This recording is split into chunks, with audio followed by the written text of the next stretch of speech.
You talked about some different topics that we fight about. I was wondering what you think is one of the most contentious topics that we argue about, like today in U.S. history.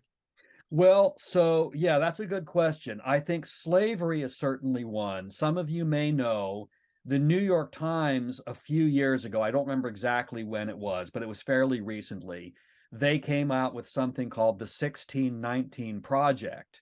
And so that was arguing that, so 1619 was the year slaves were imported into America from Africa.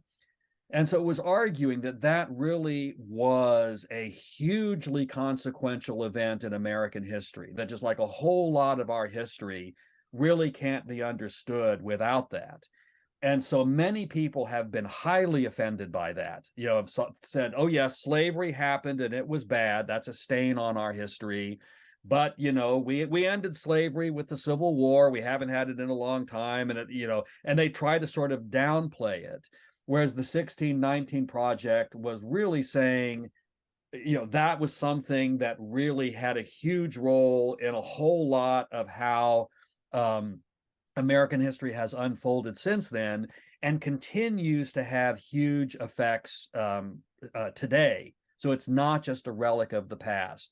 It was such an important thing, and it had such far-reaching consequences that we still have it. We still are experiencing those consequences today.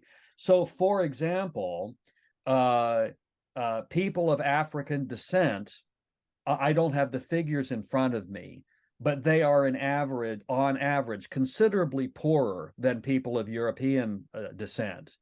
And so one possible explanation for that is the whole issue of inheritance.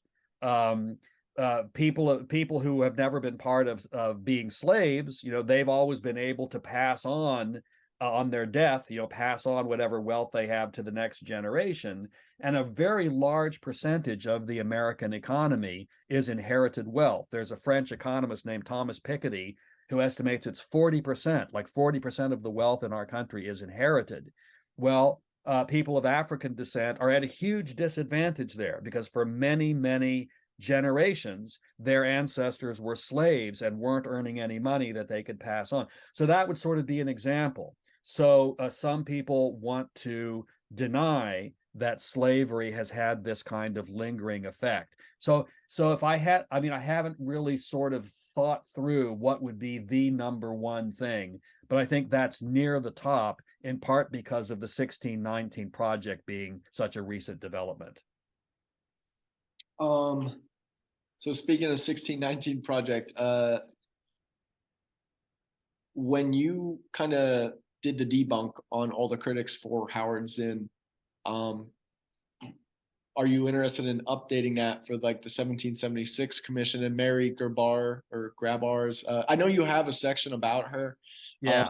I don't know if it was updated with her book, Debunking Zinn, but I started reading it. I have a PDF of it, but it didn't really seem like it has anything in there actually debunking them at all.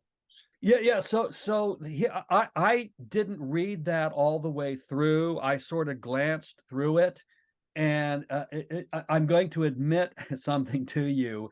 I was kind of curious what she was going to say about my work since her book came out about a year after mine. And she does have a couple of references to my work, but they're both completely innocuous. They're not substantive. It's like she So got one factoid from me, and then like she mentioned me as a Howard Zinn fan who had written a book on Howard Zinn. And so she didn't respond to any of the criticisms I made of her in her book. And she continued to support some of the things that I debunked in my book without addressing, the criticisms I had made. So, when I'm teaching my students, I always say you need to pick up the argument where it is. So, if somebody says X and then somebody else refutes it, then if you want to defend X, you need to sort of take on the argument against it. So that was sort of the big problem I had with her book. Not that I sort of went through her claims to look into them. So I'll leave it at that. So you said early on in the video that there might have been two or three, like maybe claims that were legitimate in Howard's. Yes. What were those? The worst one, the biggest and clearest error I found, and I'm just looking through to see if I can get this right. It had to do with the death toll at the bombing of Dresden in World War II, where Zinn had put the death toll at over 100,000, when more recent studies have yielded a consensus that it's probably closer to 25,000. So he was off by a good bit. But a point that I've made and stuff I've written about this subsequent to my book is the very few errors like that I found in Zinn, at least there's a kind of plausible explanation as to how it might have happened. And it turns out earlier scholarship, there were lots of scholars, if you go back a few decades, who did put it at over 100,000. So my guess is Zinn had not familiarized himself with the more recent scholarship. Maybe no one called it to his attention. As the book went through various updates, he did correct a few errors. So maybe that one was never called to his attention. At least there's a plausible story. Whereas if you go back to Sean Willett saying Abraham Lincoln freed the slaves, you'd never learn that from Howard Zinn. I can't even figure out how it's possible to make a mistake like that.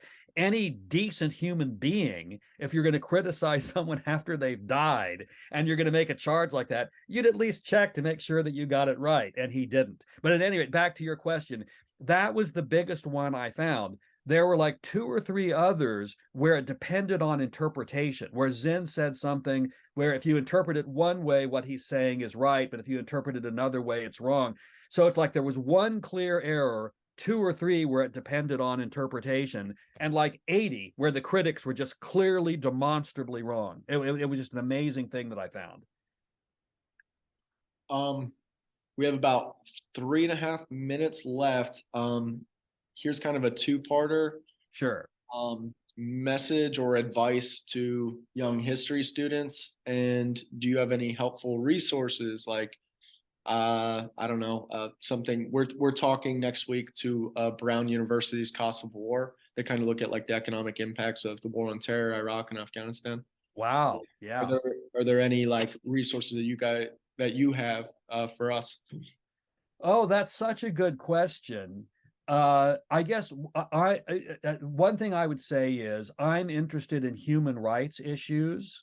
So reading things like Amnesty International reports, or for stuff in the Americas, there's an organization called America's Watch. They put out reports on human rights violations.